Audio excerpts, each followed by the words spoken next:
Assalamualaikum warahmatullahi wabarakatuh. Kami dari kelompok 12 akan mempresentasikan hasil dari jurnal kami yang berjudul Penentuan Karyawan Lembur dengan Metode Analytical Hierarchy Process atau AHP.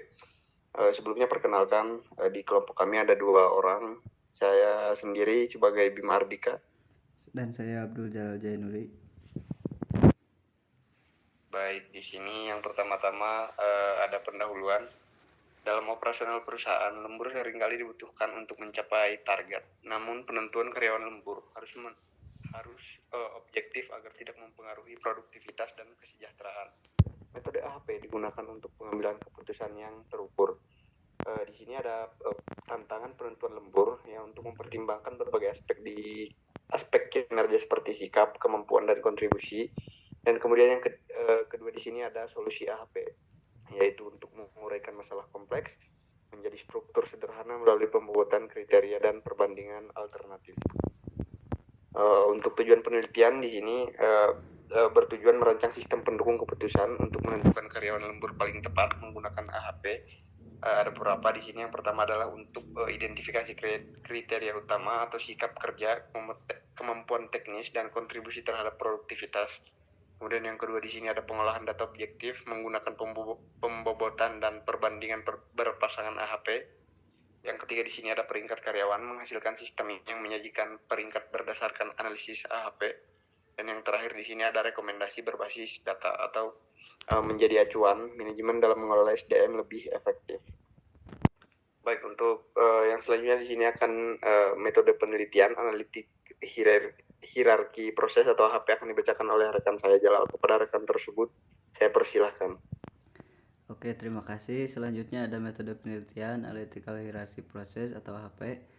Penelitian ini menggunakan pendekatan kuantitatif dengan AHP untuk pengambilan keputusan yang sistematis dan logis. Langkah yang pertama yaitu mengidentifikasi masalah dan tujuan untuk menentukan karyawan lembur secara objektif.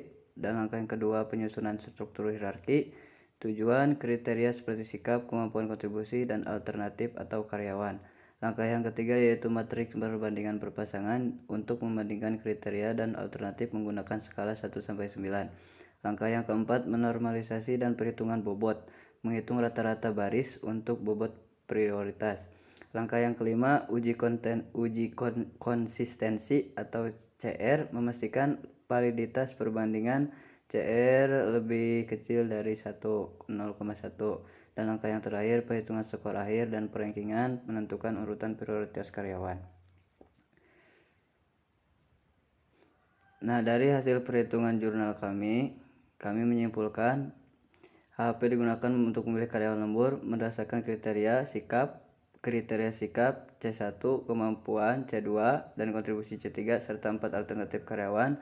Yang pertama ada Angga dengan nilai skor akhir karyawan 0,4470. Yang kedua ada karyawan yang bernama Arnold dengan skor akhir 0,3262. Karyawan yang ketiga ada Iqbal dengan skor 0,1520 dan karyawan yang terakhir ada Dwiko dengan skor akhir 0,0748. Di sini bobot kriteria sikap dengan hasil 0,6333. Ada kriteria kemampuan dengan skor 0,2605 dan ada kriteria kontribusi dengan skor 0,1062. Kemudian uji konsistensi dari keseluruhan yaitu 0,0517 atau kurang dari 1 yang bisa dianggap konsisten. Karyawan yang layak lembur berdasarkan skor tertinggi adalah Angga dan Arnold.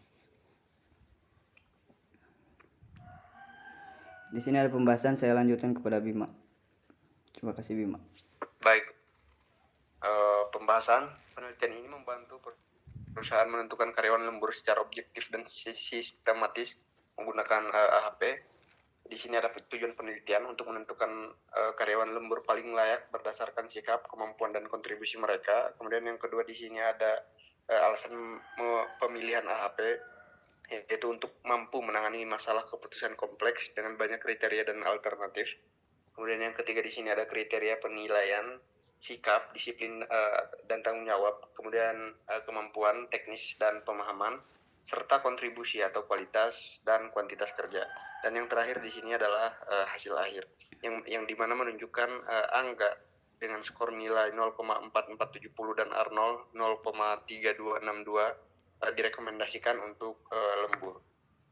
Kemudian di sini keunggulan sistem dan kesimpulan yang akan dibacakan oleh rekan saya Jalal. Kepada Jalal saya persilahkan.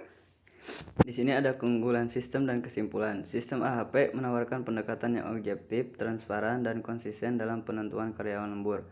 Keunggulan sistem AHP yang pertama yaitu objektif, tidak tergantung pada penilaian subjektif. Dan yang kedua transparan dan terukur, proses dan hasil dapat dijelaskan. Yang ketiga konsisten, hasil penilaian diuji dengan nilai CR. Dan yang terakhir dapat diimplementasikan untuk mendukung otomatisasi dalam sistem informasi. Kesimpulannya, penentuan karyawan lembur memerlukan pendekatan objektif, sistematis, dan adil. Sistem metode AHP berhasil menilai karyawan berdasarkan sikap, kemampuan, dan kontribusi, yaitu hasil akhirnya merekomendasikan Angga dan Arnold sebagai yang paling sesuai. Untuk saran pengembangan yaitu penambahan kriteria kesehatan riwayat lembur, pelatihan pengguna sistem secara berkala, integrasi dengan data absensi dan performa real time, dan yang terakhir pengembangan berbasis web atau mobile app untuk aksesibilitas. Baik, mungkin itu saja yang bisa kami sampaikan dari kelompok 12 yang beranggotakan saya sendiri sebagai moderator, yaitu Bimardika dan rekan saya Abdul Jalal Zainurid. Demikian mungkin presentasi yang bisa kami paparkan. Apabila ada salah kata ataupun penyampaian yang sekiranya kurang tepat, kami mohon maaf. Kami akhiri presentasi kami hari ini dengan ucapan salam. Assalamualaikum warahmatullahi wabarakatuh.